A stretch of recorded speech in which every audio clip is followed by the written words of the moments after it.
ദൈവനാമത്തിന് മഹത്വം ഉണ്ടാവട്ടെ.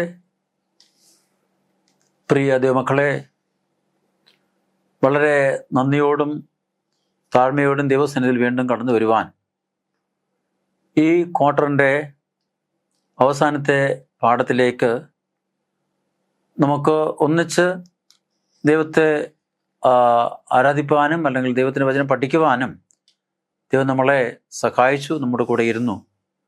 കഴിഞ്ഞ 12 ആഴ്ചകളിൽ ദൈവത്തിൻ്റെ വചനം പ്രിയ മക്കളുമായിട്ട് പങ്കിടുവാനും ചിന്തിക്കുവാനും പഠിക്കുവാനും ഒക്കെ ദൈവം അടിയനെയും സഹായിച്ചു. ഈ പാഠത്തിൽ അല്ലെങ്കിൽ ഭാഗവാക്കായിരുന്ന ഈ പാഠപഠനത്തിൽ സംബന്ധിച്ച ഈ പാഠം പഠിക്കുകയും കേൾക്കുകയും ചെയ്ത എല്ലാ ദൈവത്തിൻ്റെ മക്കളെയും ഞാൻ ദൈവസ്നേഹത്തിൽ വളരെ സന്തോഷത്തോടെ ഈ 13ാം പാഠത്തിലേക്ക് സ്വാഗതിച്ചതോടൊപ്പം എൻ്റെ നന്ദി ഞാൻ അറിയിക്കുന്നു. ദൈവത്തിൻ്റെ സാന്നിധ്യം നമ്മളെല്ലാവരും കൂടെ ഇരിക്കുമാറാവട്ടെ. ഇതുവരെയും ദൈവം നമ്മളെ പരിപാലിച്ചാൽ തുടർന്നും ആ ദൈവത്തിൻ്റെ കരുണയും കൃപയും നമ്മളോരോരുത്തരും കൂടെ ഉണ്ടായിരിക്കട്ടെ എന്ന് ഞാൻ പ്രാർത്ഥിക്കുന്നു. നമ്മൾ 13ാമത്തെ പാഠത്തിലേക്ക് നമ്മൾ കടന്നു വരികയാണ്. കൂടാരം എന്ന തലക്കെട്ട് ആണ് പാഠത്തിന് നൽകിയിരിക്കുന്നത്. നമ്മളുടെ മനസ്സിലാക്കുമ്പോൾ ഈ കൂടാരം എന്താകുന്നു എന്ന് നമുക്ക് അറിയാം. തീർച്ചയായും ദൈവം തൻ്റെ കുഞ്ഞുങ്ങളോട് കൂടെ വസിക്കുന്ന ഒരു സമയമുണ്ട്, ദൈവത്തിൻ്റെ മക്കളുടെ കൂടെ ആയിരിക്കുന്ന ഒരു സമയമുണ്ട് എന്ന് ദൈവത്തിൻ്റെ വചനത്തിൽ രേഖപ്പെടുത്തിയിട്ടുണ്ട്. ഇപ്പോൾ പഴയ നിയമകാലത്തും ഇന്നും ദൈവജനത്തിൻ്റെ അല്ലെങ്കിൽ പ്രധാനപ്പെട്ട ഒരു കാര്യം എന്ന് പറയുന്നത് നാം ദൈവത്തോട് അടുത്ത ബന്ധത്തിൽ ജീവിക്കുക എന്നതാണ്. ഇപ്പോൾ ദൈവത്തെ ആരാധിക്കുക, ദൈവത്തെ സേവിക്കുക, ദൈവത്തോടു കൂടെ ജീവിക്കുക, ദൈവത്തിൻ്റെ ഉപദേശങ്ങൾ കേൾക്കുക, ദൈവത്തിൻ്റെ നിയമപ്രകാരം നാം മുൻപോട്ട് പോവുക. ഇതൊക്കെ ദൈവമക്കളെ സംബന്ധിച്ച് ഏറ്റവും പ്രധാനപ്പെട്ട കാര്യം. പാപമാണ് മനുഷ്യനെ ദൈവത്തിൽ നിന്ന് അകറ്റുന്നതും മനുഷ്യൽ ഭയമുണ്ടാക്കുന്നതും മനുഷ്യൻ്റെ ജീവിതത്തിലെ നിരവധി പ്രശ്നങ്ങൾക്ക് കാരണമായി തീരുന്നതും പാപമാണ്. അതുകൊണ്ട് തന്നെയാണ് ഏദൻ തോട്ടത്തിൽ ഹവ്വയും അതുപോലെ ആദവും പാപം ചെയ്തു കഴിഞ്ഞപ്പോൾ ദൈവത്തിൻ്റെ സന്നിധിയിൽ നിന്നവർക്ക് ഓടി ഒളിക്കുവാനും മാറിപ്പോകുവാനും ദൈവത്തെ ഭയപ്പെടുവാനും ഇടയായിത്തീർന്നത് അതുകൊണ്ടാണ്. അതുകൊണ്ട് തീർച്ചയായിട്ടും ഭയം നമ്മളെ ഭരിക്കാതിരിക്കാൻ തക്കവണ്ണം നമ്മൾ ദൈവത്തിൻ്റെ നിയമങ്ങൾ, കൽപ്പനകൾ ലംഘിക്കാതെ നമുക്ക് ദൈവസന്നിധിയിൽ എന്നും അത് നമുക്ക് സ്നേഹത്തോടും സന്തോഷത്തോടും നമുക്ക് ആചരിച്ചുകൊണ്ട് ദിനംതോറും നമുക്ക് ദൈവവചനങ്ങളെ അടിസ്ഥാനപ്പെടുത്തിക്കൊണ്ട് ജീവിപ്പാൻ ദൈവം നമ്മളെ സഹായിക്കട്ടെ. അതുപോലെ നമ്മുടെ ഏറ്റവും പ്രാഥമികമായ ദൗത്യവും നമ്മുടെ ശരിയായ സ്വഭാവം എന്ന് പറയുന്നത് ദൈവത്തിൻ്റെ പ്രവൃത്തി, ദൈവത്തിൻ്റെ സ്നേഹം നമ്മുടെ ചുറ്റുമുള്ളവരുമായിട്ട് അത് പങ്കുവെക്കുകയും അവരുടെ മുമ്പിൽ നമ്മൾ അത് അവതരിപ്പിക്കുക അല്ലെങ്കിൽ അത് നമ്മൾ പകർന്നു കൊടുക്കുകയും ചെയ്യുക എന്നതാണ്. അപ്പോൾ ഈ സമാഗമന കൂടാരം നമ്മൾ നേരത്തെ കണ്ടതുപോലെ ദൈവത്തിന് തന്നെ മനുഷ്യരാശിയോടുള്ള ഒരു അടുപ്പത്തെ പ്രകടമാക്കുകയും മാത്രമല്ല ആ ദൈവിക സാന്നിധ്യം എത്രമാത്രം അവരെ സഹായിക്കുന്നു എന്നതിന് ഒരു ഉദാഹരണമാണ് സമാഗമന കൂടാരം. അതുകൊണ്ട് ദൈവം തൻ്റെ മക്കളുടെ കൂടെ വസിക്കുന്ന ഒരു അനുഭവത്തിലേക്ക് അല്ലെങ്കിൽ ദൈവത്തിൻ്റെ കൂടാരം ജനങ്ങളുടെ കൂടെ ആയിരിക്കുന്ന ഒരു അവസരത്തിലേക്ക്, ഒരു സമയത്തിലേക്ക് നമുക്കും കടന്നു പോകുവാൻ ദൈവം നമ്മളെ സഹായിക്കട്ടെ എന്ന് ഈ ആമുഖത്തിൽ പറഞ്ഞുകൊണ്ട് ഈ മനപ്പാഠവാക്യം ഞാൻ ഒന്ന് വായിക്കുവാൻ താല്പര്യപ്പെടുന്നു. പുറപ്പാട് പുസ്തകം 40:34-38 അപ്പോൾ മേഘം സമാഗമന കൂടാരത്തെ മൂടി, യഹോവയുടെ തേജസ് തിരുനിവാസത്തെ നിറച്ചു. ഇസ്രായേലിന്റെ സകല പ്രയാണങ്ങളിലും അവരെല്ലാവരും കാണുകെ പകൽ സമയത്ത് തിരുനിവാസത്തിന്മേൽ യഹോവയുടെ മേഘവും രാത്രി അതിന്മേൽ അഗ്നിയും ഉണ്ടായിരുന്നു എന്നാണ്. നമ്മൾ നേരത്തെ കണ്ടതുപോലെ ദൈവത്തിൻ്റെ സാന്നിധ്യം അഗ്നിസ്തംഭമായും മേഘസ്തംഭമായും ദൈവത്തോട് കൂടെ ഇരുന്ന് ജനത്തോട് കൂടെ ഇരുന്ന് ജനത്തോട് സംസാരിച്ച് അവരെ നടത്തിയ ഒരു ദൈവിക സാന്നിധ്യം നമ്മുടെ കൂടെയും നമ്മുടെ ജീവിതത്തിൽ ആയിരിക്കാൻ തക്കവണ്ണം നമുക്കും പ്രാർത്ഥിക്കാം. നമുക്ക് പ്രാർത്ഥനയോടെ നമുക്ക് തുടർന്ന് അടുത്ത ദിവസത്തേക്ക് കടന്നു പോകാം. നമുക്ക് പ്രാർത്ഥിക്കാം. അടിയങ്ങളെ സ്നേഹിക്കുന്ന ഞങ്ങളുടെ വാഴ്ത്തപ്പെട്ട കർത്താവെ, തിരുനാമത്തിന് സ്തുതിക്കുന്നു, സ്തോത്രം ചെയ്യുന്നു. കർത്താവ്, ഈ ക്വാർട്ടറിൻ്റെ അവസാന ശബ്ദത്തിൽ അടിയങ്ങൾക്ക് കടന്നു വരുവാനും അടിയങ്ങൾക്കായി ഒരുക്കിയിരിക്കുന്ന ദൈവത്തിൻ്റെ വചനം അടിയങ്ങൾക്ക് ചിന്തിപ്പാനും അടിയങ്ങൾക്ക് നൽകി തന്ന സമയത്തിനായി സ്തുതിക്കുന്നു. കഴിഞ്ഞ കർത്താവെ 12 ആഴ്ചകളിലും ഇടങ്ങളിൽ ദൈവത്തിൻ്റെ വചനം പഠിക്കുവാനും ചിന്തിപ്പാനും ദൈവത്തോട് പ്രാർത്ഥിപ്പാനും ഇടങ്ങളുടെ ജീവിതങ്ങളെ വിശകലനം ചെയ്യുവാനും ഇടങ്ങളുടെ കുറവുകളെ ബലഹീനത കർത്താവ് ഇടങ്ങൾക്ക് മനസ്സിലാക്കുവാനും കർത്താവ് അതൊക്കെ ഇടങ്ങളുടെ ജീവിതത്തിൽ നിന്ന് മാറ്റി ദൈവത്തിൻ്റെ സന്നിധിയിൽ അവിടുത്തെ വചനം പ്രമാണിച്ചുകൊണ്ട് കർത്താവെ അവിടുത്തെ സാന്നിധ്യം അടിങ്ങളുടെ കൂടെ ഉണ്ട് എന്നടിയങ്ങൾ വിശ്വസിച്ചുകൊണ്ട് കർത്താവെ അവിടുത്തെ കൂടാരം അടിയങ്ങളുടെ ഇടയിൽ വസിക്കുന്നു എന്ന് അടിയങ്ങൾ അറിഞ്ഞുകൊണ്ട് ദൈവസന്നിധിയിലായിരിക്കാൻ അടിയങ്ങളോട് സഹായിക്കണം. കർത്താവ് തുടർന്ന് അടിയങ്ങൾ പാഠം പഠിക്കുമ്പോൾ അവിടുത്തെ സാന്നിധ്യം കൃപ അടിയങ്ങളുടെ കൂടെ ഇരിക്കുന്ന എല്ലാ മക്കളെയും അവിടുത്തെ കൃപയിൽ നിറയ്ക്കണം. ആത്മാവിൽ കർത്താവ് ബലപ്പെടുത്തണം.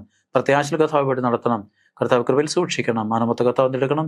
അടിയങ്ങൾക്ക് ആ ജീവനെ തന്ന യേശു നാം ചോദിക്കുമ്പോൾ കൂടെയാക്കണം. നല്ല ദൈവമേ, ആമേൻ. നമ്മൾ ഞായറാഴ്ച ഭാഗത്തേക്ക് വരുമ്പോൾ അവിടെ കർത്താവിൻ്റെ ശബദിനെ കുറിച്ച് നമ്മളെ ഓർമ്മപ്പെടുത്തുന്നു. നമുക്കറിയാം, 7-ാം ദിന ശബദ് എന്ന് പറയുന്നത് സീനായ് പർവ്വതത്തിൽ വെച്ചല്ല നൽകപ്പെട്ടത്. അതിനു മുമ്പും ശബദ് ദൈവം തൻ്റെ ജനത്തിന് നൽകിയിരുന്നുവെന്ന് വചനം നമ്മളെ പഠിപ്പിക്കുമ്പോൾ ഇത് ദൈവത്തിൻ്റെ തൻ്റെ മക്കളോടുള്ള യഹോവ തൻ്റെ മക്കളുടെ അല്ലെങ്കിൽ തൻ്റെ ജനത്തിൻ്റെ ദൈവമാകുന്നു എന്ന് അടയാളം അവർക്ക് നൽകുവാൻ തക്കവണ്ണം അവർക്കായിട്ട് ശബദും നൽകപ്പെട്ടു എന്ന് നമ്മൾ മനസ്സിലാക്കുമ്പോൾ ഈ ശബദ് ആരംഭം മുതൽ തന്നെ ദൈവജനമായ ഇസ്രായേലിൻ്റെ അല്ലെങ്കിൽ എബ്രായ ജനസമൂഹത്തിൻ്റെ ജീവിതത്തിൻ്റെ ഒരു ഭാഗമായിരുന്നുവെന്ന് സാധിക്കും. നമ്മളിവിടെ ഈ ശബദ് എന്ന് പറയുന്നത് നമ്മളെ ദൈവത്തിൻ്റെ സൃഷ്ടിപരവും രക്ഷാകരവുമായ പ്രവൃത്തികളെ ഓർമ്മിപ്പിക്കുന്ന ഒന്നും തൻ്റെ ജനത്തോടൊപ്പം ദൈവം വസിക്കാൻ ആഗ്രഹിക്കുന്ന ദൈവത്തിന് നമ്മുടെ ശ്രദ്ധ കേന്ദ്രീകരിക്കാൻ സഹായിക്കുകയും ചെയ്യുന്ന ഒന്നാണ് എന്ന് നമുക്ക് ചിന്തിക്കുവാൻ കഴിയും. അപ്പോൾ പഴയ നിയമസഭയുടെ ശബദ് എന്ന് പറയുന്നത് ചില വൈവിധ്യമാർന്ന സന്ദേശങ്ങൾ നൽകുന്നതാണ്. അതിൻ്റെ പ്രധാനപ്പെട്ട കാര്യങ്ങളെ ഇവിടെ ഒരു 5 കാര്യങ്ങളിൽ നൽകുന്നുണ്ട് നമുക്ക്. അതിലൊന്ന് നാം മനസ്സിലാക്കുന്നത് ദൈവം സൃഷ്ടാവാണ് എന്നാണ്. ഇപ്പോൾ ശബദിൻ്റെ ഒരു പ്രത്യേകത അല്ലെങ്കിൽ ശബദ് നൽകുന്ന ഒരു സന്ദേശം എന്ന് പറയുന്നത് ദൈവം സൃഷ്ടാവാണ്. ആ ദൈവം തൻ്റെ സൃഷ്ടി അല്ലെങ്കിൽ ആ പ്രവൃത്തിയുടെ അവസാനത്തിൽ താൻ വിശ്രമിച്ചു. ആ ദിവസത്തെ വിശുദ്ധീകരിച്ച് വേർതിരിച്ച് തൻ്റെ ജനം തന്നെ മഹത്വപ്പെടുത്തുവാൻ അല്ലെ തന്നെ ആരാധിക്കുവാനുള്ള ഒരു ദിവസമായി അവർക്ക് വേർതിരിച്ച് കൊടുത്തു എന്ന് പറയുമ്പോൾ ആ സൃഷ്ടിയുടെ പ്രവൃത്തിയുടെ പ്രവൃത്തിയാണ് നമ്മളിവിടെ കാണുന്നത്. അപ്പോൾ അത് 1. 2, മശിഹ വരും ഒരു രക്ഷകനായി എന്നുള്ള പ്രത്യാശ അല്ലെ സാത്താനെ ജയിക്കുകയും തിന്മയുടെ മേൽ വിജയം കൈവരിക്കുകയും ചെയ്യുമെന്ന ദൈവത്തിൻ്റെ വാഗ്ദാനത്തെ അല്ലെങ്കിൽ ചുറ്റിപ്പറ്റിയാണ് ഈ പ്രത്യാശ നിലനിൽക്കുന്നത്. അതുകൊണ്ട് നമുക്കൊരു വാഗ്ദത്ത മശിഹ നമ്മുടെ രക്ഷകനായിട്ട് വരും എന്നുള്ള ചൂണ്ടിക്കാണിക്കുന്ന ഒരു ദൂതായിട്ടും നമുക്ക് ഇതിനെ കാണുവാൻ കഴിയും. 3-ാമത്തെ കാര്യം, ദൈവം തൻ്റെ രാജ്യം സ്ഥാപിക്കും. അപ്പം അത് ശബദിൻ്റെ അല്ലെ ശബദ് അനുഭവം എന്ന് പറയുന്നത് നാം ദൈവത്തോടൊപ്പം വസിക്കുന്ന അനുഭവത്തെയാണ് നമ്മൾ ശബദ് അനുഭവമായിട്ട് നമ്മളിവിടെ കാണുന്നത് അല്ലെ നമ്മളിവിടെ മനസ്സിലാക്കുന്നത്. അപ്പം അതുകൊണ്ട് ശബദ് എന്ന് പറയുന്നത് ദൈവം തൻ്റെ കുഞ്ഞുങ്ങൾക്കായിട്ട് ഒരുക്കുന്ന ഒരു രാജ്യത്തിൽ തൻ്റെ മക്കളുമായിട്ട് അവർ ഒന്നിച്ചായിരിക്കുന്ന ഒരവസ്ഥയെ സൂചിപ്പിക്കുന്നതാണ് ശബദ്. 2, രക്ഷ വരുന്നത് കർത്താവിൽ നിന്നാണ് എന്ന് നമുക്ക് മനസ്സിലാക്കാൻ സാധിക്കും. ദൈവം നമ്മുടെ രക്ഷകനും വീണ്ടെടുപ്പുകാരനുമാണെന്ന്, രക്ഷ അവിടുത്തെ കൃപയുടെ ഫലമായിട്ടാണ് നമുക്ക് ലഭിക്കുന്നതെന്ന് ദൈവജനം ഇതിലൂടെ മനസ്സിലാക്കുന്നുണ്ട്. അപ്പം അതുകൊണ്ട് നമുക്ക് രക്ഷ വരുന്നത് കർത്താവിൽ നിന്നാണ് എന്ന് നമുക്ക് മനസ്സിലാക്കി തരുന്ന ഒരു ദൂതാണ് അല്ലെങ്കിൽ നമ്മളെ പഠിപ്പിക്കുന്നതാണ് ശബദ് എന്ന് പറയുന്നത്. 5-ാമത്തത്, ദൈവം എല്ലാവരുടെയും ആത്യന്തിക ന്യായാധിപനാണ്. അപ്പോൾ സകല വ്യക്തികളുടെയും ഈ ലോകത്തിൻ്റെയും ഒരു ന്യായാധിപനായിട്ട് ദൈവം വരുന്നു എന്ന് നമുക്ക് മനസ്സിലാക്കാൻ സാധിക്കും. ഈ ശബദിൻ്റെ വെളിച്ചത്തിൽ അല്ലെങ്കിൽ ശബദിൻ്റെ അടിസ്ഥാനത്തിൽ നമുക്ക് പഠിക്കുവാൻ കഴിയും. കാരണം അത് ദൈവിക നിയമങ്ങളിലെ പ്രധാനപ്പെട്ട ഒരു നിയമമാണ് ദൈവം തൻ്റെ ജനത്തിന് നൽകിയിട്ടുള്ളത്. അതിൻ്റെ വിശദാംശങ്ങൾ നമ്മൾ പഠിക്കുമ്പോൾ അതിന് എത്രമാത്രം പ്രാധാന്യം ദൈവം നൽകിയിട്ടുണ്ട് എന്നും നമുക്കവിടെ മനസ്സിലാക്കാൻ സാധിക്കും. മാത്രമല്ല, ദൈവത്തിൻ്റെ കൽപ്പനകളിൽ ഏറ്റവും വിശദമായിട്ട് നൽകപ്പെട്ടിട്ടുള്ള ഒരു നിയമവും ദൈവത്തിൻ്റെ ശബദ് തന്നെയാണ്. അപ്പോൾ അത് ദൈവമക്കളുടെ ജീവിതത്തിൽ അല്ലെങ്കിൽ നമ്മുടെ എല്ലാവരുടെയും ജീവിതത്തിൽ അതിന് എത്രമാത്രം പ്രാധാന്യമുണ്ട്, അത് ആചരിക്കുന്നതിലും അത് നമ്മൾ പ്രമാണിക്കുന്നതിലും അതിൽ സന്തോഷം കണ്ടെത്തുന്നതിലും എത്രമാത്രം ദൈവിക അനുഗ്രഹങ്ങൾ നിലനിൽക്കുന്നുണ്ട് എന്ന് നമുക്ക് ഈ തിരുവചനത്തിൽ നിന്ന് അല്ലെങ്കിൽ തിരുവചനം പഠിക്കുന്നതിലൂടെ നമുക്ക് മനസ്സിലാക്കുവാൻ സാധിക്കും. നമ്മൾ തിങ്കളാഴ്ചയ്ക്ക് വരുമ്പോൾ അവിടെ വഴിപാടുകളും ആത്മാവും എന്ന് പറയുന്നു. അവിടെ നമ്മൾ മനസ്സിലാക്കുന്നത് ഈ സമാഗമന കൂടാരം അതിൻ്റെ നിർമ്മാണത്തിന് അല്ലെങ്കിൽ അതിൻ്റെ പണിക്ക് ആവശ്യമായ നിരവധി സാധനങ്ങൾ അവിടെ ജനങ്ങൾ കൊണ്ടുവരേണ്ടതായിട്ടുണ്ടായിരുന്നു. അപ്പോൾ അവർക്ക് കൊടുക്കുവാൻ കഴിയുന്ന കാര്യങ്ങൾ അവർക്ക് കൊണ്ടുവന്ന് ഈ സമാഗമന കൂടാരത്തിൻ്റെ നിർമ്മാണത്തിന് കൊടുക്കാമായിരുന്നു. അത് ഉദാര സംഭാവനകളായിട്ട് ജനങ്ങൾ ചെയ്യണമായിരുന്നു. അത് അവരുടെ മനസ്സിൻ്റെ ഇഷ്ടപ്രകാരം അല്ലെ അവരുടെ ഹൃദയത്തിൽ നിന്ന് അവർക്ക് തോന്നുന്ന അല്ലെങ്കിൽ അവരുടെ ഹൃദയത്തിൽ നിന്നുണ്ടായി വരുന്ന ആ ചിന്തയ്ക്ക് അനുസൃതമായിട്ട് അവരുടെ പൂർണ്ണമായ സന്തോഷത്തിൻ്റെ ഒരു അല്ലെങ്കിൽ ബഹിർസ്ഫുരണമായിട്ട് അല്ലെങ്കിൽ ഒരു തെളിവായിട്ട് അവർക്ക് ഇഷ്ടമുള്ളതൊക്കെയും മോശ പറഞ്ഞ പ്രകാരം കൊടുക്കുവാൻ കഴിയുമായിരുന്നു. അതിനകത്ത് സ്വർണം, വെള്ളി, വെങ്കലം, നേർത്ത തുണിത്തരങ്ങൾ, വിലയേറിയ കല്ലുകൾ, തുണിത്തരങ്ങൾ, കതിരമരം, ഒലിവെണ്ണ, സുഗന്ധദ്രവ്യങ്ങൾ, അങ്ങനെ നിരവധി സാധനങ്ങൾ. എന്നാൽ സമാഗമന കൂടാരത്തിൻ്റെ നിർമ്മാണത്തിനും സമാഗമന കൂടാരത്തിലെ അല്ലെങ്കിൽ വിവിധമായിട്ടുള്ള കാര്യങ്ങൾ ക്രമീകരിക്കുന്നതിനും എന്തൊക്കെ കാര്യങ്ങൾ ആവശ്യമുണ്ടായിരുന്നു അതൊക്കെ മോശ നിർദ്ദേശിച്ച പ്രകാരം അത് നൽകുവാൻ നിർലോഭമായിട്ട് വിഷമമില്ലാതെ മടി കൂടാതെ സന്തോഷമായിട്ട് പൂർണ്ണ മനസ്സോടെ ദൈവത്തിൻ്റെ മക്കൾ നൽകുവാൻ ഇടയായി തീർന്നു അല്ലെങ്കിൽ നൽകി എന്ന് നമ്മൾ അവിടെ മനസ്സിലാക്കുന്നുണ്ട്. അപ്പം ഇതിനകത്തൊരു ഭാഗം എന്ന് പറയുന്നത് നാം ദൈവസന്നിധിയിൽ നൽകുന്ന ഏതൊരു കാര്യവും ദൈവം നമുക്ക് നൽകിയിട്ടുള്ള അനുഗ്രഹത്തിൻ്റെ ഒരു ഭാഗമാണ് എന്ന് തിരിച്ചറിയുവാൻ ഇവിടെ നമ്മൾ മനസ്സിലാക്കുമ്പോൾ ഈ ഇസ്രായേൽ ജനം സമാഗമന കൂടാരത്തിൻ്റെ നിർമ്മാണത്തിന് ആവശ്യമായ ഈ സാധനങ്ങൾക്ക് നൽകിയത് മിസ്രൈമിൽ നിന്ന് അവർ പോരുമ്പോൾ ദൈവം അവർക്ക് മിസ്രൈം ജനത്താൽ നൽകപ്പെട്ട അനുഗ്രഹത്തിൻ്റെ ഒരു ഭാഗമാണ്, അല്ലെങ്കിൽ അതിൽ നിന്നാണ് അവർക്ക് ദൈവത്തിന് തിരികെ നൽകുവാൻ കഴിഞ്ഞത് എന്ന് പറയുമ്പോൾ നാം നൽകുന്ന കാര്യങ്ങൾ, ദൈവത്തിന് കൊടുക്കുന്ന കാര്യങ്ങൾ ദൈവം നമുക്ക് മുന്നമേ നൽകിയതാണെന്ന് തിരിച്ചറിയാനും നമുക്ക് അല്ലെങ്കിൽ മനസ്സിലാക്കുവാൻ നമുക്ക് അത് ഇടയായി തീരുന്നുണ്ട്. അപ്പോൾ ദൈവം നൽകാത്തത് നമുക്ക് കൊടുക്കാൻ കഴിയില്ല. ദൈവം നമുക്ക് നൽകുമ്പോൾ തീർച്ചയായിട്ടും നമ്മൾ ദൈവത്തിന് തിരികെ കൊടുക്കുവാൻ അല്ലെങ്കിൽ ദൈവത്തിന് നൽകുവാൻ അല്ലെങ്കിൽ ദൈവം ആവശ്യപ്പെടുമ്പോൾ ഒരു മടിയും കൂടാതെ സന്തോഷത്തോടെ കൊടുക്കുവാൻ നമുക്ക് മനസ്സുണ്ടെങ്കിൽ തീർച്ചയായിട്ടും ദൈവം നമ്മുടെ ജീവിതത്തിൽ ധാരാളമായ അനുഗ്രഹങ്ങൾ നമുക്ക് നൽകുമെന്ന് നമുക്ക് ഇതിനകത്ത് മനസ്സിലാക്കാൻ സാധിക്കും. അപ്പോൾ പരിശുദ്ധാത്മാവിൻ്റെ നിർദ്ദേശത്താൽ ഈ ജനം സമാഗമന കൂടാരത്തിന് ആവശ്യമായ കാര്യങ്ങൾ കൊടുക്കുവാൻ അവർക്ക് സാധിച്ചു എന്നും അതിനായിട്ട് ജനത്തെ സജ്ജമാക്കുവാനും ഒരുക്കുവാനും കഴിഞ്ഞുവെന്ന് നമ്മളിവിടെ മനസ്സിലാക്കുന്നുണ്ട്. അപ്പോൾ ഈ ജനങ്ങളെ അല്ലെങ്കിൽ ദൈവത്തിൻ്റെ മക്കളെ ഈ വ്യത്യസ്തമായ കാര്യങ്ങൾ ചെയ്യുവാൻ പ്രവർത്തിപ്പാൻ അവരെ അതിനായിട്ട് ഒരുക്കുന്നത്, അതിനായിട്ട് സജ്ജമാക്കുന്നത് ദൈവത്തിൻ്റെ പരിശുദ്ധാത്മാവാണ്. അപ്പോൾ ദൈവത്തിൻ്റെ പരിശുദ്ധാത്മാവ് ഓരോരുത്തർക്കും നൽകുന്ന ആ നിർദ്ദേശപ്രകാരം ആഹ്വാനപ്രകാരം അവർ പ്രവർത്തിക്കുന്നു മാത്രമല്ല, ദൈവത്തിൻ്റെ വിശുദ്ധാത്മാവ് ദൈവത്തിൻ്റെ മക്കൾക്ക് നൽകുന്ന വിധമായിട്ടുള്ള താലന്തുകൾ അവർ ദൈവനാമ മഹത്വത്തിനായി അത് പ്രയോജനപ്പെടുത്തുമ്പോൾ ഉപയോഗിക്കുമ്പോൾ തീർച്ചയായും അവർക്ക് ലഭിക്കുന്ന താലന്തുകളും അവർക്ക് ലഭിക്കുന്ന അനുഗ്രഹങ്ങളും വളരെയാവുന്നുവെന്ന് നമ്മൾ ദൈവത്തിൻ്റെ വചനത്തിൽ പഠിക്കുന്നുണ്ട്. അപ്പോൾ അതുകൊണ്ട് നമ്മുടെ വഴിപാടുകളും നമ്മുടെ നേർച്ചകളും അല്ലെങ്കിൽ നമ്മുടെ ദശാംശങ്ങളും നമ്മൾ ദൈവസന്നിധിയിൽ കൊണ്ടുവരുന്ന കാര്യങ്ങളൊക്കെയും ദൈവത്തിൻ്റെ പരിശുദ്ധാത്മാവ് നമുക്ക് നൽകുന്ന പ്രേരണ അനുസരിച്ച് നാം തീർച്ചയായിട്ടും പൂർണ്ണ മനസ്സോടും പൂർണ്ണ സന്തോഷത്തോടും നമ്മളത് കൊടുക്കുമ്പോൾ, ഒരു വൈമനസ്യം കൂടാതെ അല്ലെങ്കിൽ മടി കൂടാതെ നമ്മൾ കൊടുക്കുമ്പോൾ തീർച്ചയായും ദൈവം നമുക്ക് മുന്നമേ തന്ന അനുഗ്രഹം മാത്രമല്ല തുടർന്നുള്ള നമ്മുടെ ജീവിതത്തിൽ അവിടുത്തെ അനുഗ്രഹത്താൽ നമ്മളെ നിറയ്ക്കും എന്ന് നമ്മൾ മനസ്സിലാക്കുന്നു. അതുകൊണ്ട് ഈ ദൈവജനം എങ്ങനെയാണ് പൂർണ്ണ മനസ്സോടെ ദൈവത്തിൻ്റെ വിശുദ്ധ ആലയം പണിയുവാൻ വേണ്ടി അവരുടെ കൈകളുണ്ടായിരുന്ന വിവിധമായിട്ടുള്ള കാര്യങ്ങൾ നൽകിയത്, അതുപോലെ നമ്മളും തീർച്ചയായിട്ടും ഒരു ദൈവരാജ്യം കെട്ടിപ്പടുക്കുവാൻ തക്കവണ്ണം ഒരു പുതിയ അല്ലെങ്കിൽ യെരുശലേം കെട്ടിപ്പടുക്കുവാൻ തക്കവണ്ണം ദൈവത്തിൻ്റെ ലോകമെമ്പാടും വ്യാപിപ്പിക്കുവാനും അത് പ്രചരിപ്പിക്കുവാനും അനേകർ മാനസാന്തരത്തിൽ നയിക്കുവാനും നാം ചെയ്യുന്ന ഓരോ ചെറിയ പ്രവൃത്തിയും ദൈവസന്നിധിയിൽ വളരെ വലുതാകുന്നു എന്ന് ചിന്തിച്ചുകൊണ്ട് നമുക്ക് ദൈവത്തിൻ്റെ മക്കളായിട്ട് തുടർന്നും പ്രവർത്തിപ്പാനും ദൈവവേലയ്ക്ക് വേണ്ടി കൊടുക്കുവാനും പ്രാർത്ഥിപ്പാനും ദൈവ ശുശ്രൂഷയിൽ നമുക്ക് പങ്കാളികളെ തീരുവാൻ ദൈവം നമ്മളെ സഹായിക്കട്ടെ എന്ന് നമുക്ക് ചിന്തിക്കാം, പ്രാർത്ഥിക്കാം. ചൊവ്വാഴ്ച ഭാഗത്തിലേക്ക് വരുമ്പോൾ നമ്മളിവിടെ കാണുന്നത് സമാഗമന കൂടാരം പണിതു അല്ലെങ്കിൽ കൂടാരം പണിതു എന്നാണ്. ഇപ്പോൾ മോശ വളരെ ശ്രദ്ധാപൂർവം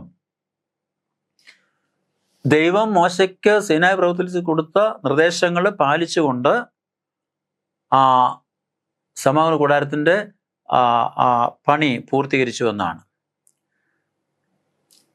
ഇതൊരു വലിയ സംഭവമാണ്. എന്ന് പറഞ്ഞാൽ സമാഗമന കൂടാരം എന്ന് പറയുന്ന ആ ഒരു വിശുദ്ധ ആലയത്തിൻ്റെ നിർമ്മാണത്തിൻ്റെ ശില്പിയോ അതിൻ്റെ രൂപകൽപ്പന ചെയ്ത വ്യക്തികളോ അതിൻ്റെ വീതി നീളവും ഉയരവും നിശ്ചയിച്ച വ്യക്തികളോ അതിൽ ഉപകരണങ്ങളുടെ കാര്യങ്ങളെക്കുറിച്ചുള്ള പ്രത്യേകത പറഞ്ഞു കൊടുത്തൊന്നും ഒരു മനുഷ്യനുമല്ല എന്നതാണ് അതിൻ്റെ പ്രത്യേകത. അപ്പോൾ അത് നൽകപ്പെട്ടത് യഹോവ ദൈവത്താലാണ്. ദൈവം അത് മോശയ്ക്ക് നൽകി. ആ നിർദ്ദേശങ്ങൾ അതുപോലെ ഒന്നും വ്യത്യാസം വരാതെ ചെയ്യുവാൻ ഉള്ള ശ്രദ്ധയും ഉത്തരവാദിത്ത ബോധവും സമർപ്പണവും മോശയ്ക്കുണ്ടായിരുന്നു. അങ്ങനെ മോശ തിരുനിവാസത്തിന് അല്ലെങ്കിൽ സമാഗമന കൂടാരത്തിൻ്റെ പണി പൂർത്തീകരിച്ചു, അല്ലെങ്കിൽ നിർമ്മാണം പൂർത്തീകരിച്ചു നമ്മൾ കാണുന്നു. അതുകൊണ്ട് ആ സമാഗമന കൂടാരത്തിലുള്ള ഓരോ കാര്യങ്ങളും ദൈവം നിർദ്ദേശപ്രകാരം തന്നെ മോശ ചെയ്തു. അവിടുത്തെ കാഴ്ചയപ്പ മേശ, വിളക്കുതണ്ട്, യാഗപീഠം, ധൂപവർഗം, ഹോമയാഗപീഠം, അതുപോലെ കഴുകാനുള്ള പാത്രം, മറ്റ് സാധനങ്ങളൊക്കെയും എന്ന് പറഞ്ഞാൽ പുരോഹിതന്മാരുടെ വസ്ത്രം, അതിൽ ഉപയോഗിക്കുന്ന പതക്കങ്ങൾ, മറ്റ് അത് അല്ലെങ്കിൽ മറ്റ് നൂലുകൾ, കെട്ടാൻ ഉപയോഗിച്ചിരുന്ന വർണ്ണനൂലുകൾ, ഇതൊക്കെ എത്ര കൃത്യമായും എത്ര സൂക്ഷ്മതയോടും എത്ര ശ്രദ്ധയോടും കൂടിയാണ് അത് ഓരോന്നും എടുത്ത് ഉപയോഗിച്ചതെന്ന് നമുക്ക് വിശുദ്ധ വേദോസ്തത്തിൽ നിന്ന് മനസ്സിലാക്കാൻ സാധിക്കുന്നുണ്ട്. അപ്പോൾ ദൈവത്തിൻ്റെ ഒരു പൂർണ്ണമായ വീണ്ടെടുപ്പ് പദ്ധതി പ്രകടമാക്കുന്ന സുവിശേഷത്തിൻ്റെ പാഠങ്ങളായിരുന്നു ഈ സമാഗമന കൂടാരത്തിലെ ഓരോ ശുശ്രൂഷകളൊന്ന് നമുക്കറിയാം. അപ്പോൾ ഇവിടെ ഈ സമാഗമന കൂടാരത്തിൻ്റെ ശുശ്രൂഷകളെ കുറിച്ച് നമുക്ക് കൂടുതൽ വിശദീകരിക്കാനോ പറയാനുള്ള ഒരു സമയമല്ല, അതിനുള്ളൊരു പശ്ചാത്തലമല്ല. അപ്പോൾ ദൈവം പാപത്തെ എങ്ങനെ വെറുക്കുകയും പാപത്തെ എങ്ങനെ കൈകാര്യം ചെയ്യുകയും ചെയ്യുന്നു എന്ന് മനസ്സിലാക്കുവാനും അനുതാപമില്ലാത്ത ആളുകളെ ദൈവം എങ്ങനെ രക്ഷയിലേക്ക് അല്ലെങ്കിൽ രക്ഷിക്കുന്നു എന്നും ദുഷ്ടന്മാരുടെ അവസാനം എന്താകുന്നു എന്ന് മനസ്സിലാക്കുവാനും മാത്രമല്ല, തിന്മയില്ലാത്ത ഒരു മഹത്തായ ഒരു ലോകം എങ്ങനെ പടുത്തുയർത്താം, എങ്ങനെ നമുക്ക് നിർമ്മിക്കാം എന്നും ജനത്തെ കാണിച്ചു കൊടുക്കുന്ന, പഠിപ്പിക്കുന്ന, പരിശീലിപ്പിക്കുന്ന ശുശ്രൂഷകളാണ് ഈ സമാഗമന കൂടാരത്തെ സംബന്ധിച്ച് അവിടെ നടന്നിരുന്നത് എന്ന് നമുക്ക് മനസ്സിലാക്കാൻ സാധിക്കും. കാരണം പ്രധാനമായിട്ടും രണ്ട് തരത്തിലുള്ള ശുശ്രൂഷകളാണ് സമാഗമന കൂടാരത്തിൽ നടന്നുകൊണ്ടിരുന്നത്. ദിവസേനയുള്ള ശുശ്രൂഷകളും വർഷത്തിൽ ഒരിക്കൽ നടക്കുന്ന ശുശ്രൂഷകളും. ഈ രണ്ട് തരത്തിലുള്ള ശുശ്രൂഷകളും നടക്കുന്നത് ദൈവജനത്തിൻ്റെ പാപത്തിൻ്റെ പരിഹാരത്തിന് വേണ്ടിയായിരുന്നു എന്ന് നമുക്കറിയാം. ഈ പാപപരിഹാരം ദൈവമക്കളെ അവരുടെ അകൃത്യത്തിൽ നിന്നും പാപത്തിൽ നിന്നും അവരെ മോചിപ്പിക്കുവാനും അവർക്ക് ആ പാപബോധത്തിൽ നിന്ന് അവരെ വീണ്ടെടുക്കുവാനും ദൈവത്തിൻ്റെ സന്നിധിയിൽ പ്രത്യാശയോടും വേർതിരിവോടും ജീവിക്കുവാൻ അവരെ സഹായിക്കുവാൻ ഇവിടെയാക്കി തീർത്തു എന്ന് നമുക്ക് മനസ്സിലാക്കാം. അപ്പം അതുകൊണ്ട് സമാഗമന കൂടാരം എന്ന് പറയുന്നത് ദൈവജനത്തിൻ്റെ ജീവിതത്തിൽ ഏറ്റവും പ്രാധാന്യമേറിയ ഒരു കാര്യമായിരുന്നു. അതിൽ നിന്ന് അനേക കാര്യങ്ങൾ ദൈവജനത്തെ പഠിപ്പിക്കുവാൻ ദൈവം ആഗ്രഹിച്ചിരുന്നു. അത് അവിടുത്തെ ശുശ്രൂഷകൾ, വിവിധ ശുശ്രൂഷകളുടെ അത് നിർവഹിച്ചിരുന്നു. ആ ശുശ്രൂഷകൾ എന്താണ് എന്ന് നമ്മൾ പഠിക്കുന്നത് കൊണ്ട് തന്നെ നമുക്ക് വിശദാംശങ്ങളിലേക്ക് പോകേണ്ട ആവശ്യമില്ല, അല്ല അതിൻ്റെ കാര്യമില്ല, നമ്മളത് മുൻപും പഠിച്ചിട്ടുണ്ട്. അതുകൊണ്ട് ഇത് ദൈവജനത്തിൻ്റെ ജീവിതത്തിൽ ഒരു ഏറ്റവും പ്രാധാന്യമുള്ള ഒരു ഇടമായിരുന്നു. അതുകൊണ്ട് ഇതുപോലെ ഒരു സമാഗമന കൂടാരത്തിൻ്റെ ശുശ്രൂഷ അനുഭവം അല്ലെങ്കിൽ ഇതുപോലെയുള്ളൊരു കൂടാരം നമ്മുടെയും ഇടയിൽ ഉണ്ടായിരിക്കുവാൻ അല്ലെങ്കിൽ ഉണ്ടോ എന്ന് നമ്മൾ ഒന്ന് പരിശോധിച്ചുകൊണ്ട് ഈ ഒരു അനുഭവത്തിലേക്ക് നമുക്കും കടന്നു വന്നുകൊണ്ട് ദിനം തോറും നമ്മുടെ ജീവിതത്തിലെ ഒരു പാപപരിഹാരവും അതുപോലെ പാപം ഏറ്റുപറയുന്ന ഒരു അല്ലെങ്കിൽ ഒരു ജീവിത രീതി നമുക്ക് സ്വയം പരിശീലിക്കുവാനും ചെയ്യുവാനും അങ്ങനെ ദൈവത്തിൻ്റെ സന്നിധിയിൽ പാപമില്ലാത്ത ദൈവത്തിൻ്റെ മക്കളായി ജീവിപ്പാൻ, പാപത്തിൽ നിന്ന് വിടുതൽ ലഭിക്കുന്നവരായി ജീവിപ്പാൻ, ദൈവം നമ്മുടെ പാപം ക്ഷമിച്ചു തന്നുകൊണ്ട് ആ ക്ഷമയുടെ അനുഭവത്തിൽ നമുക്ക് ജീവിക്കുന്നവരായി തീരുവാൻ ദൈവം നമ്മളെ ഈ സമയം അല്ലെങ്കിൽ ഇത് മുഖാന്തരം സഹായിക്കട്ടെ, അല്ലെങ്കിൽ ദൈവം നമ്മോട് നമ്മുടെ കൃപ ചെയ്യട്ടെ എന്ന് ഞാൻ പ്രാർത്ഥിക്കുന്നു. കടന്നു വരുമ്പോൾ കൂടാരത്തിൽ ദൈവ സാന്നിധ്യം നമുക്കവിടെ മനസ്സിലാക്കാൻ സാധിക്കും.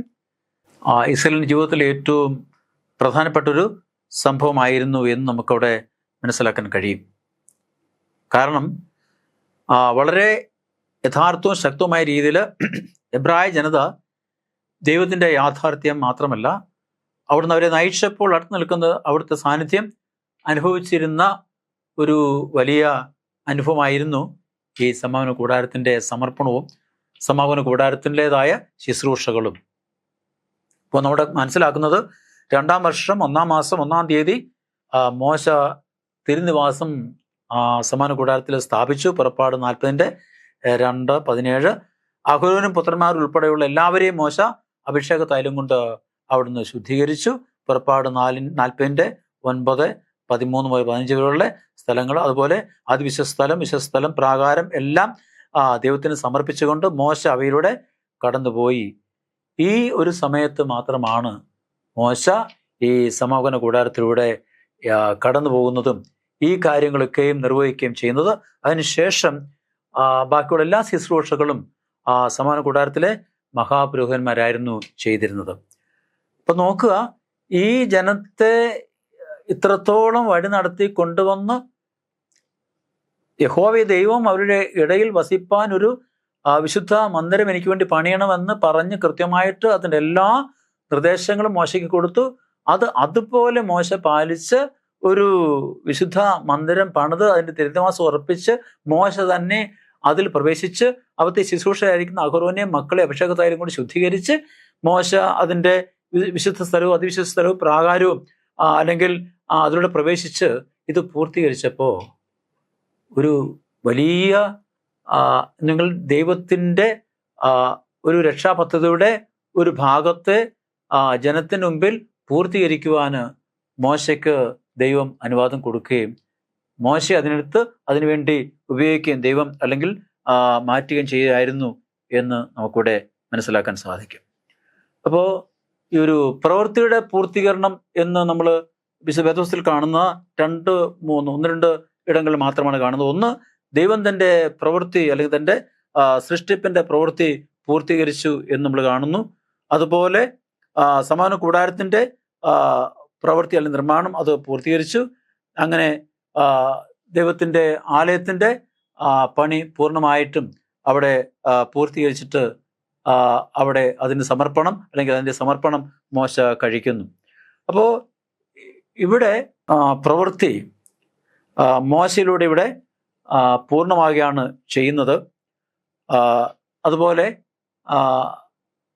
ശലോമോൻ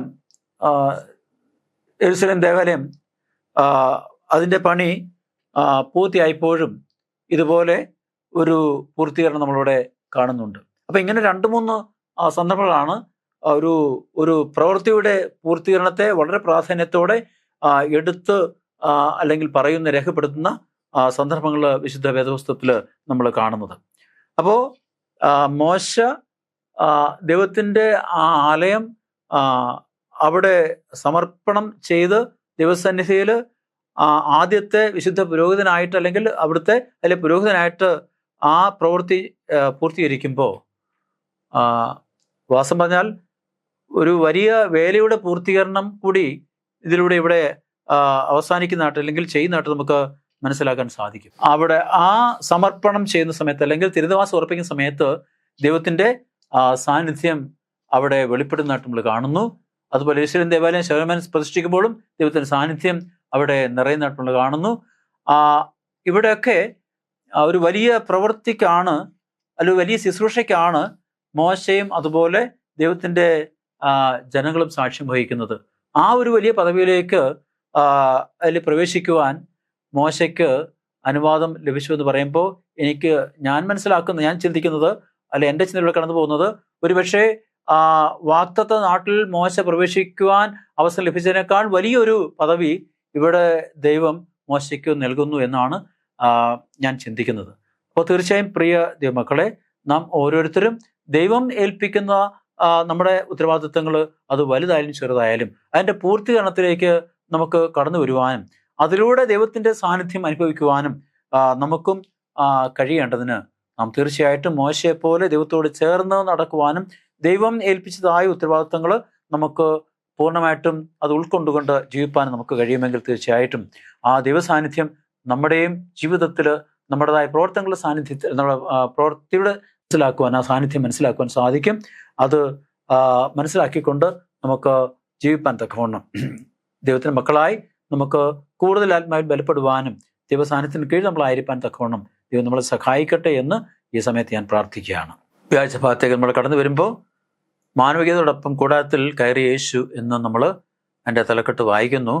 ഇവിടെ കർത്താവ് യേശു ക്രിസ്തു ഈ ഭൂമിയിലേക്ക് മനുഷ്യനായിട്ട് മനുഷ്യരുടെ ഇടയിലേക്ക് കടന്നു വന്ന് മനുഷ്യനായി ജീവിച്ചു, നമുക്ക് വേണ്ടി മരിച്ചു, അടക്കപ്പെട്ടു, ഉയർത്തെഴുന്നേറ്റു, നമുക്ക് വേണ്ടി പിതാവിൻ്റെ സന്നിധിയിലേക്ക് പോയി നമുക്ക് വേണ്ടി അവൻ ഭവനം ഒരുക്കുന്നു.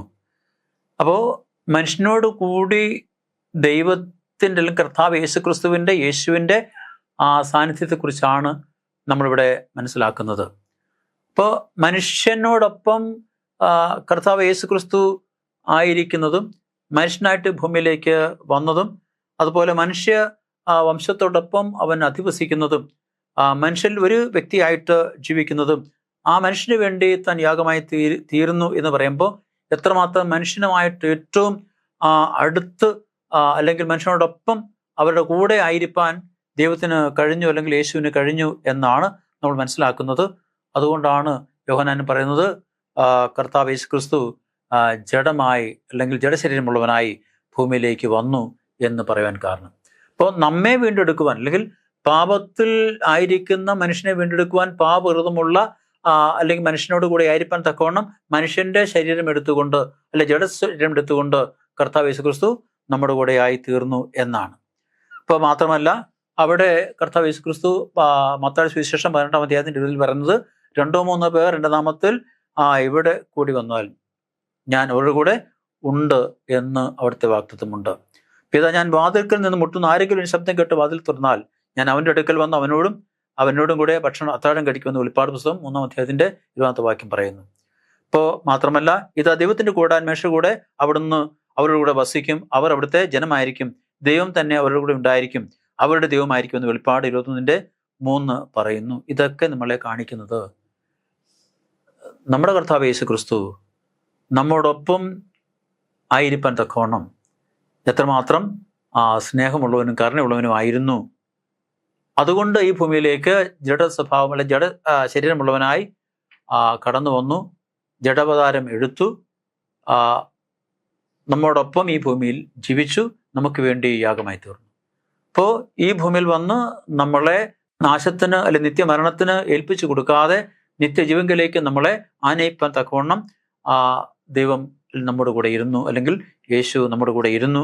അതുകൊണ്ട് അവൻ്റെ നാമത്തിൽ, യേശുവിൻ്റെ നാമത്തിൽ 2-3 പേർ എവിടെ കൂടി വന്നാലും അവരുടെ മധ്യത്തിൽ അവിടുത്തെ സാന്നിധ്യമുണ്ട് നമ്മോട് വാഗ്ദത്തം ചെയ്ത് മാത്രമല്ല അവസാനം ദൈവത്തിൻ്റെ കൂടാരം തൻ്റെ മക്കളുടെ കൂടെ ആയിരിക്കുന്ന ഒരു വലിയ അനുഭവത്തെക്കുറിച്ച്, ഒരു ഭാഗ്യ അവസ്ഥയെക്കുറിച്ച് ദൈവത്തിൻ്റെ വചനം പറയുമ്പോൾ നമ്മൾ വിശുദ്ധ മന്ദിരത്തിലെ അതിവിശുദ്ധ സ്ഥലത്തിൻ്റെ കാര്യത്തിൽ എന്ന പോലെ തീർച്ചയായും ഒരു വ്യത്യാസമില്ലാതെ അല്ലെങ്കിൽ വേർതിരിവില്ലാതെ പൂർണ്ണമായിട്ടും വിശുദ്ധിയുടെ അനുഭവത്തിലുള്ള ഒരു വലിയ അല്ലെങ്കിൽ ഒരു പട്ടണത്തിലേക്ക്, ഒരു പുതിയ യെരൂശലേമിലേക്ക് നമ്മൾ പ്രവേശിക്കുന്ന ഒരു അനുഭവം നമുക്ക് വേണ്ടി ശേഷിക്കുന്നുണ്ട്.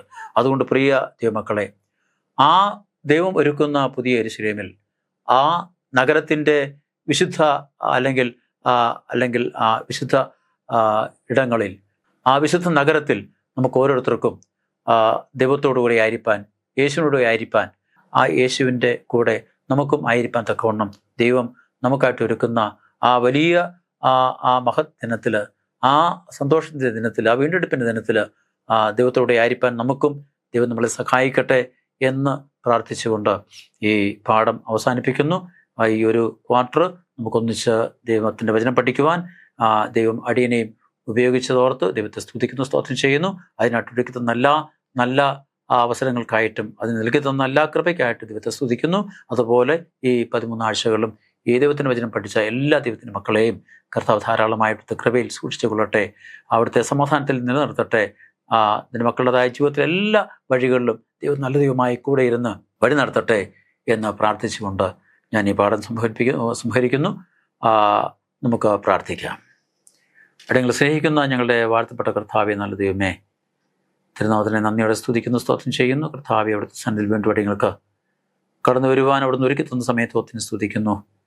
കർത്താവേ, അടിയങ്ങൾക്ക് ഈ ഒരു ക്വാർട്ടറിലെ ദൈവത്തിൻ്റെ വചനം, പ്രത്യേകിച്ച് പുറപ്പാട് പുസ്തകത്തെ അടിസ്ഥാനപ്പെടുത്തിക്കൊണ്ട് പഠിക്കുവാൻ, അന്യകാര്യങ്ങൾ ചിന്തിക്കുവാൻ, സമൂഹങ്ങളായും വ്യക്തികളായും മനുഷ്യരായും അതുപോലെ കർത്താവിധ പ്രവർത്തനങ്ങളാലും സംഭവങ്ങളാലും കർത്താവ് ഇതുപോലെ വെളിപ്പെടുത്തലുകളാലും പ്രവചനങ്ങളാലും ഒക്കെ സംഭവിച്ചിട്ടുള്ള കാര്യങ്ങൾ പഠിക്കുവാനും മനസ്സിലാക്കുവാനും, കർത്താവ് ഇതിൻ്റെയൊക്കെയും ആത്മീയ അർത്ഥങ്ങൾ അടങ്ങൾ മനസ്സിലാക്കിക്കൊണ്ട് കർത്താവെ അവിടുന്ന് കൂടുതൽ ശക്തീകരിക്കുകയും ബലപ്പെടുത്തുകയും പ്രത്യേക കൃപയിൽ സൂക്ഷിക്കുകയും കർത്താവിൻ്റെ വരവിന് വേണ്ടി അടിയങ്ങൾക്ക് ഒരുങ്ങുകയും ജീവിക്കാനുള്ള എല്ലാ പ്രത്യാശയും കർത്താവിൻ്റെ ജീവിതത്തിൽ അടിയങ്ങൾക്ക് നൽകി അടിയങ്ങളെ അവിടുന്ന് സഹായിക്കുകയും അടിയങ്ങളുടെ കൂടെ ഇരിക്കുകയും ചെയ്യണമേ. കർത്താവിൻ്റെ കൃപയിൽ അടിയങ്ങളെല്ലാം കാത്തു പരിപാലിക്കണം. കർത്താവ് അടിയങ്ങളുടെ എല്ലാ ജീവിത രംഗങ്ങളിലും നല്ല ദൈവമായി അടിയങ്ങളെ വഴി നടത്തുന്ന പരിപാലിക്കണം. കർത്താവ് ഈ വചനപഠത്തിൽ ഇത്രത്തോളം കൂടിയിരുന്നല്ലോ, നമ്മുടെ കർത്താവ് സ്തുതിക്കും തുറന്നു അടിയങ്ങൾക്ക് വചനം പഠിക്കുവാനുള്ള അവസരങ്ങളൊക്കെ നൽകി തരണമേ. കർത്താവിൻ്റെ കൃപയിൽ കർത്താവെ അവിടുന്ന് വഴി നടത്തണം, മാനമത്തോടെ എടുക്കണം. എല്ലാ അടിയങ്ങൾക്ക് ആ ജീവനെ തന്ന യേശു നാം ചോദിക്കുമ്പോൾ കൃപയെടുക്കണം, നല്ല ദൈവമേ, ആമേൻ.